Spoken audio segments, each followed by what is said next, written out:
Welcome everyone, I'm AngloV the Polish guy, and in this video I will show you my attempt at imitating an Ares style mission from the book The Martian by Andy Weir in Kerbal Space Program. First off, I have to say that I wanted to do something like this for months now. The whole project took over 2 weeks of preparations and a week of actual flying to get it done. I hope you will enjoy what I have to show here. For all my EVE Online viewers, don't worry, the next episode is coming next week. I tried focusing this project on not using mods, at least in regards to parts. The only ones I have are Kerbal Engineer, Trajectories, Kerbal Alarm Clock and Better Time Warp. The last one is really needed for some rockets, since they use so many parts that my PC barely keeps up at 1x speed, so I prefer to slow down the game to have a more comfortable experience. This might not be an issue with KSP 1.1, but that isn't yet finished at the time of making this video. As this mission is based on The Martian, there will be obvious references to the book here, but I won't spoil the story to you, since this is an Ares style mission, not a recreation of what happens in the book. So, let's start off from some basics. My first challenge here would be finding a suitable location on the surface of Duna, our Mars counterpart. For that, I needed a somewhat simple mission that would consist of a satellite to map the Duna resources and a lander to have a look around the potential landing location. The development of all the spacecraft in this video wasn't recorded, since it was a tedious process, sometimes taking a few days to perfect a design. If you want to check them for yourself though, I'll link the craft files in the description. I hope a small visualization will allow you to get some information about the spaceships for now. Flying to Duna for the first time in this video was fairly easy. The spacecraft wasn't that massive, so getting it out there wouldn't be an issue. Of course, I waited for a suitable Duna transfer window, which was 230 days from the start of the game. By the time of this launch, I developed a few launch vehicle designs that worked really well for both small and massive spacecraft. On the ascent, I have to pilot most of them carefully though, because they aren't that stable aerodynamically, and if I steer too far off my speed vector, I will flip over walls. Getting into orbit wasn't that hard. This launch is probably the easiest one from the whole video, since the payload is both symmetrical and fairly small. You will see some issues I had with other launches later on. I had my launch windows planned from way before I started this game. For those of you who want to use mods, Kerbal Alarm Clock provides calculating launch windows in the game. For others, I've linked 2 useful websites in the description which will allow you to plan everything out of the game. At some points I used one or the other in the course of making this video.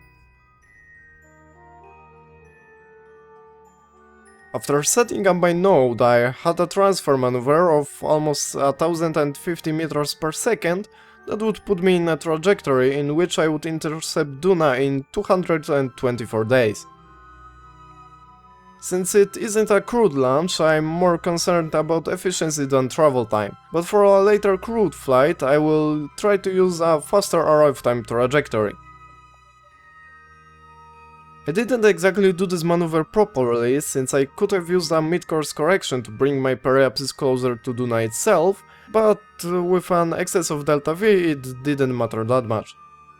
Initially I confused my node delta V display for my spacecraft delta V, but after realizing my mistake I confidently started my orbit insertion burn at my periapsis.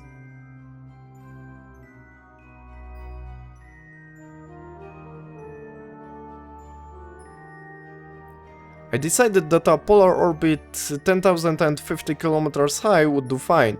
I needed such an orientation for my surface scanner to work. I needed this map to make a decision to where to land the first major part of the rest, and that would be the Duna ascent vehicle, known in The Martian as MAV. Since the DAV will be arriving empty, it needs to make its own fuel, and for that I don't strictly need the best concentration of ore because of the time frame. I always prefer an abundance of resources though. So, combining my information from the scan with which parts of Duna look the lowest in altitude, I decided on my potential landing location. Initially, I tried getting a good landing location with the trajectories mode, but I decided to get into a lower orbit instead for better precision.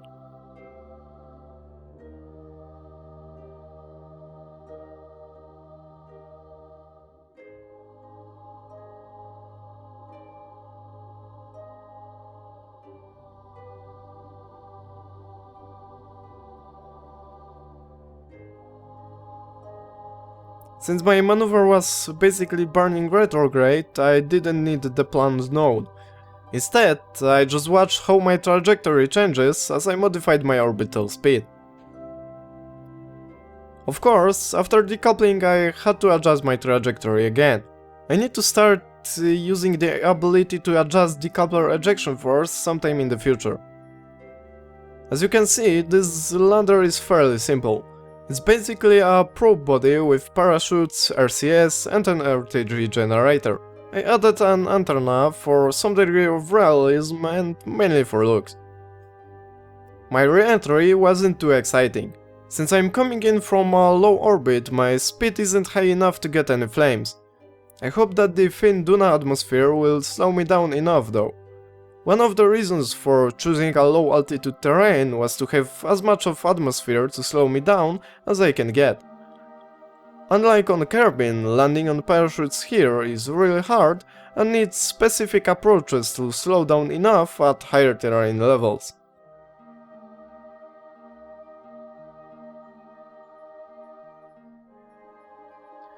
I tried using some RCS fuel to get maybe a few more meters per second of deceleration. It wasn't necessary since I quickly got into the speed limit of my drag chutes. Those are really needed here since the normal parachutes won't get enough time to fully slow down a spacecraft while landing and might not even be able to deploy because of too much speed.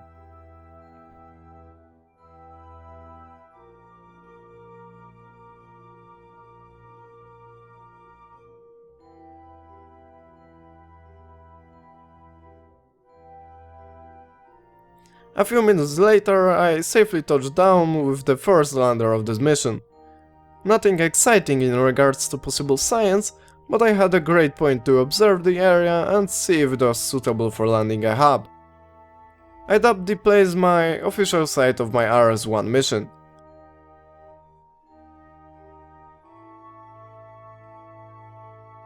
Verifying the information with the satellite, I was also right where I wanted to be in regard to resources. It's finally time to get my pre-supply missions going. My first pre-supply mission is the Duna Ascent vehicle. It's the first vehicle I made and also the most complicated one. Its goal is to land at Duna, gather resources and fill itself with fuel and wait for the crew so it can return them to the Hermes mothership. The launch of this vehicle was probably the hardest of all. The rocket needed to get the Dove to Duna is one of the biggest ones I made for this program. The Martian movie doesn't explain the math too well, but the book makes references to it all the time. It's really a great idea for a Martian ascent vehicle. The basics behind it is that it lands as the first part of the mission and starts manufacturing its own fuel years in advance of everything else. The book only mentions it as a neat set of chemical reactions, but the most likely reaction used here is the Sabatier reaction that uses hydrogen and carbon dioxide to manufacture methane, which is later used as fuel along with water converted to oxygen. In the Martian, the hydrogen is brought in with the MAV and the CO2 is gathered from the atmosphere, but both can be obtained at Mars from what we know today. A lot of research already went into this technology, and with SpaceX working towards methane-fueled Raptor engines, we might see it implemented in the coming years.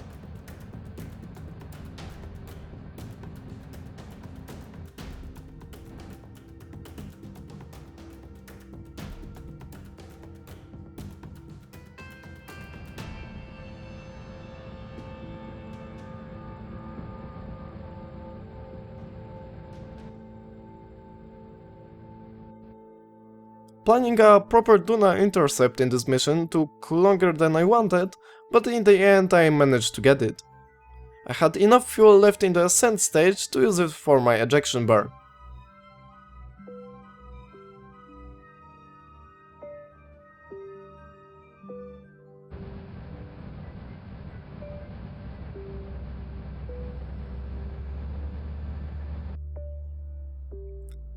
I had to make a slight course adjustment shortly after Kerbin escape to get a proper capture with Duna. Here you can see the interplanetary stage of my vehicle. It's fairly similar on all of my pre-supply spacecraft, except here it doesn't have solar panels, since the main DAF part has RTGs. In the Martian, the MAV is powered by a single 500-watt radioisotope thermoelectric generator, but since I am limited to using ore extractors and converters, instead of a Sabatier reaction I need way more power than that would provide, so I also have 4 large solar panels. Still, in lower situations, it takes months to manufacture all the fuel.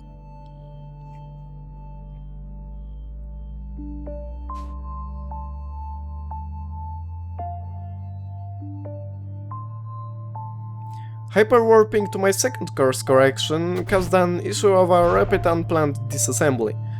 I have no idea why it bugs out like that, but it was an issue many times after this. My second course correction brought my Duna perhaps closer to the surface. This type of corrections I will use for all the pre-supply missions after this one. When I got into the sphere of influence of Duna, I planned a maneuver to get into a polar orbit. This type of an orbit will allow me to choose my landing spot easier, since the planet will rotate under me.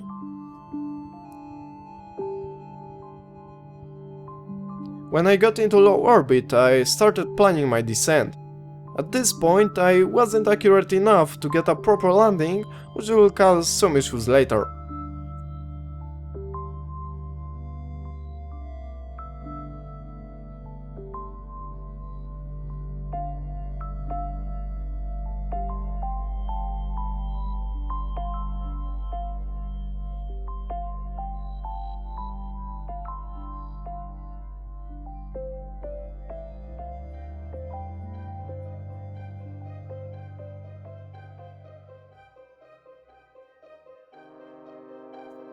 This spacecraft is somewhat overbuilt for re-entry. My initial testing and design were taking into account atmospheric entry at escape speeds of around 3 km per second. Coming in from low orbit, my speed is too low to even need heat shields, so my only concern is in slowing down enough for parachutes to work. At this point, you can also see some fins in the part of the DAF close to the capsule. Those are used mostly for aerodynamic stability in re-entry. They also have the parachutes mounted on them and can be discarded after landing. While in the atmosphere, I was slowing down faster than I anticipated and my landing side moved slightly south. I tried to compensate it by using RCS. The final landing phase was very stressful.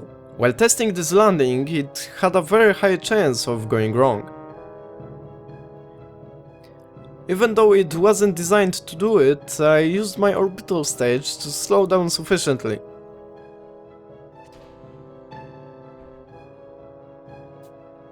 I managed to engage my drog chutes properly too.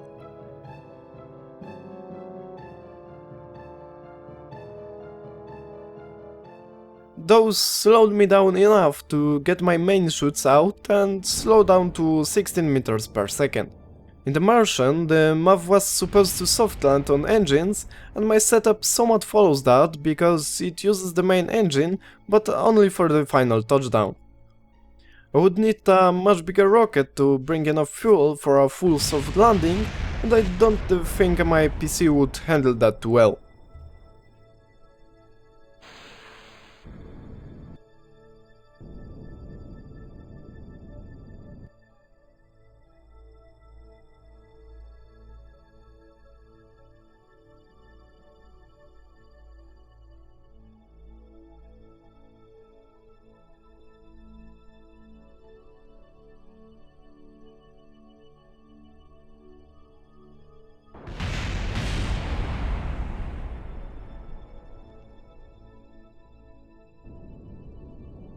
And with that, my first part of the Ares mission landed, the Duna Ascent vehicle. From here I can start getting it ready for the rest of the mission. The fins and parachutes got discarded to reduce the mass of the second stage.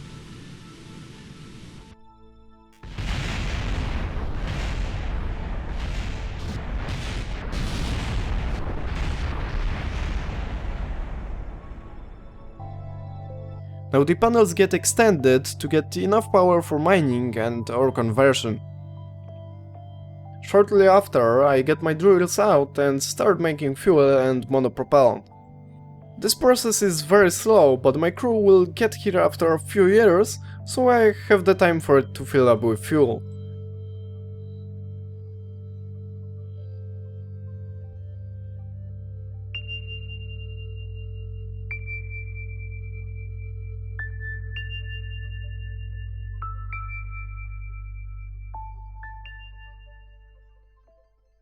Now that the dove is getting ready for everything else, it's time to launch the pre-supplies. The pre-supply mission launches looked fairly similar and they were done at the same launch window. The whole pre-supply consists of 5 spacecraft, 2 rovers and 3 habitat modules. They all run through the same process of launching, escaping, curbing and correcting, so I won't show that for every launch specifically. The Martian originally uses 14 such missions, but there's no way I would even know what to bring with those, and it wouldn't be fun having all those parts around on the surface.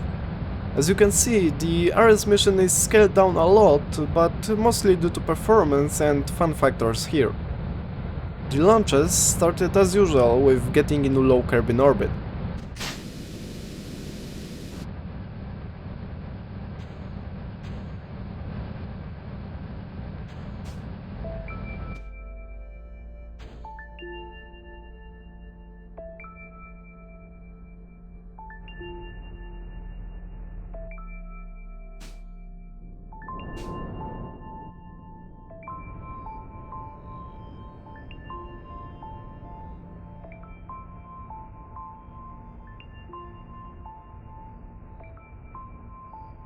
When everything was ready, I planned and executed the escape maneuvers. I somewhat staggered the arrival times to have the time to land modules separately, instead of having to do it all at once. I also renamed all my ships from their fairly generic test names, so rovers got their numbers and hub modules got their designations.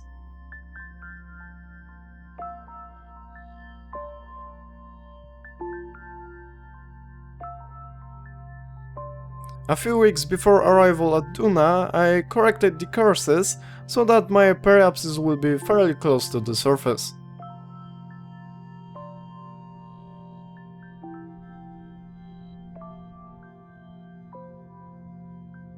Because of fuel constraints, I had to opt for an atmospheric capture to get into an orbit. The trajectories mode helps to get a general idea of how the orbit will look after getting out of the atmosphere, but most of the time it overestimated and I had to take a correction for that, because I ended up with lower orbits than expected.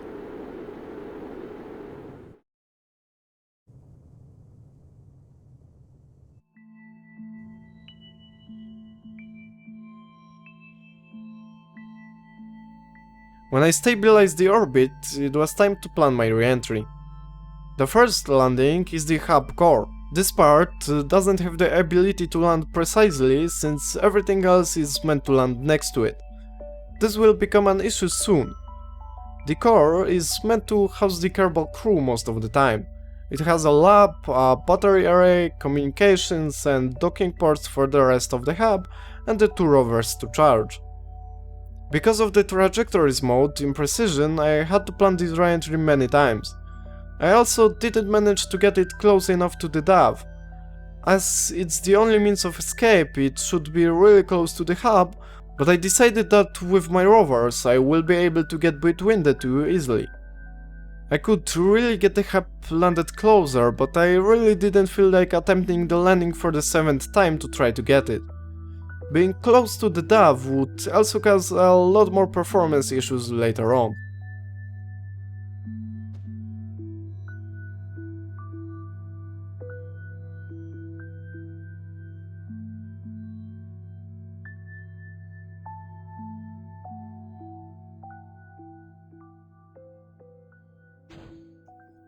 My landing system for all the modules is somewhat complex. After detaching from the space stage, I have a heat shield with some monopropellant engines after it. Those don't slow down the craft much, but they help to extend my spell time margins for staging. They also provide some control to get the landing site closer to where it needs to be.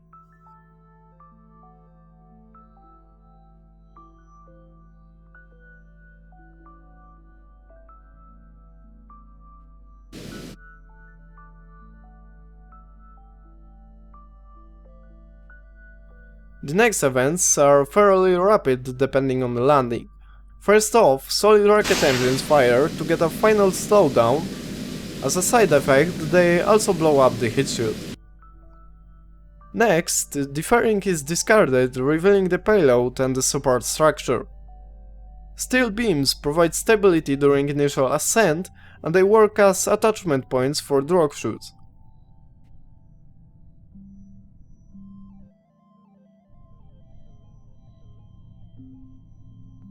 As soon as the speed is low enough, I release the drop chutes.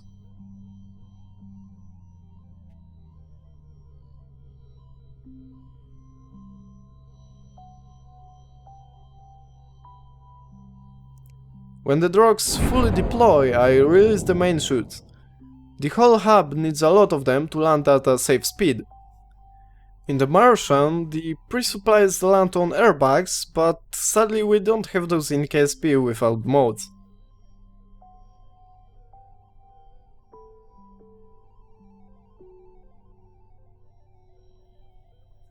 The next step is discarding the support structure.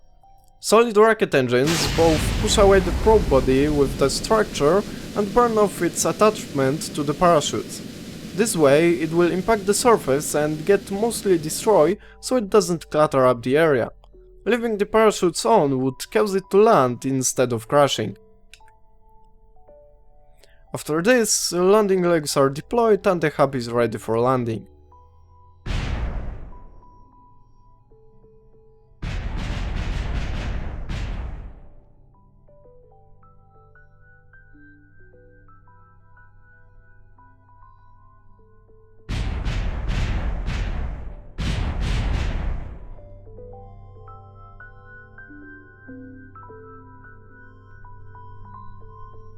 And we have touchdown. This moment defines our Ares hub location because the main hub core cannot be moved. Being 27 kilometers away from the dove is a slight issue, but nothing that I can't overcome with a rover.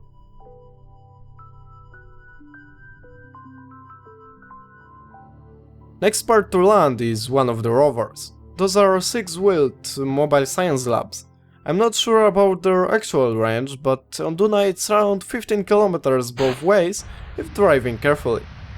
They don't have a way to generate power, just as the ones in the Martian, so they have to be plugged into the hub for recharging.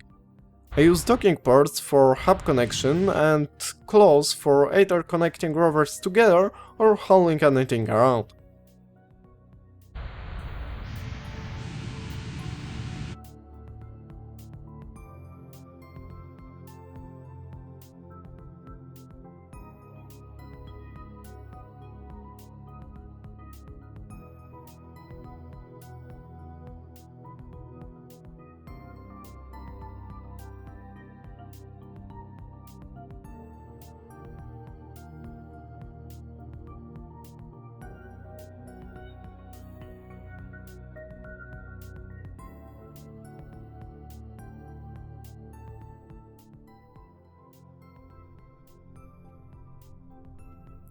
The method of landing is the same, except for the lack of solid rocket engines for a final slowdown.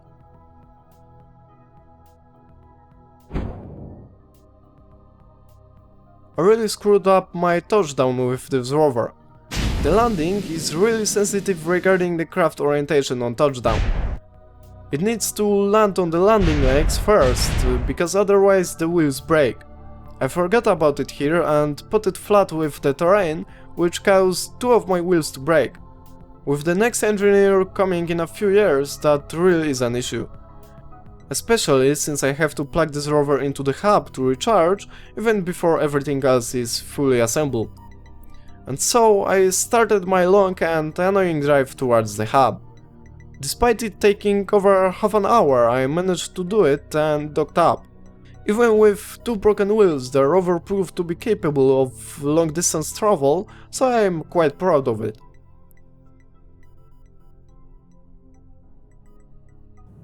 Next landing was the second rover. This one was somewhat steeper, but also more successful.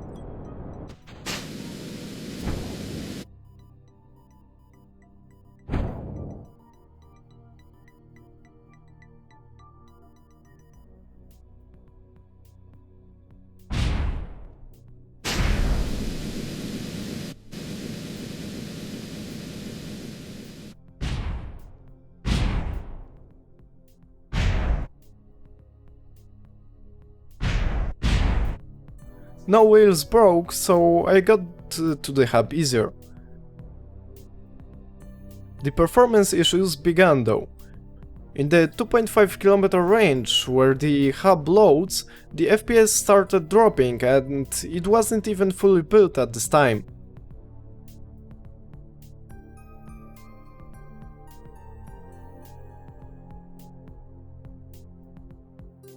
The next module to land is the hub solar panels.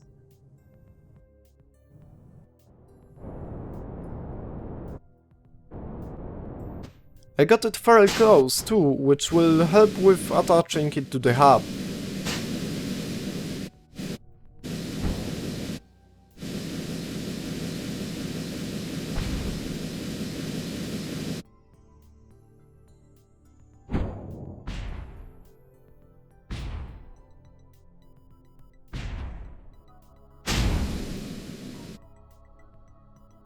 This part also has wheels for better transport towards the car.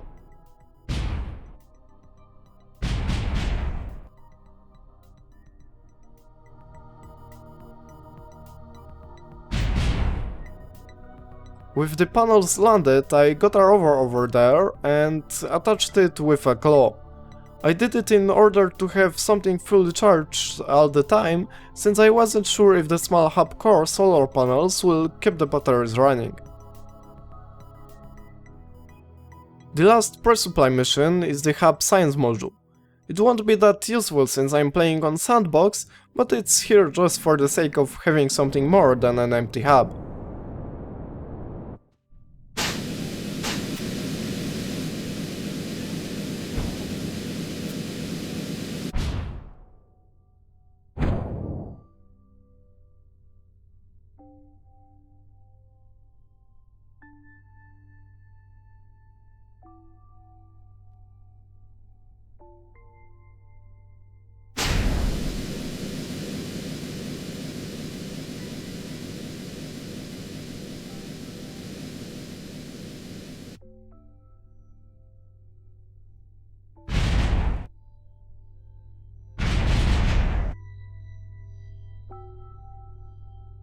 So, this landing concludes the whole pre-supply transfer.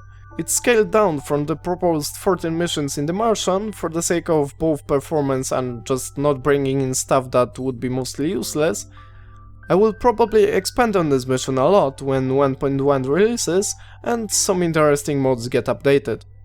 Since this video is getting really long at this point, I will split it up into 2 parts. Originally, I wanted to put this into a single video, but the project grew way bigger than I ever wanted it to. If you want to see the next part, remember to subscribe. Otherwise, I hope you enjoyed my mission so far. Okay, that's it for today, see you next time.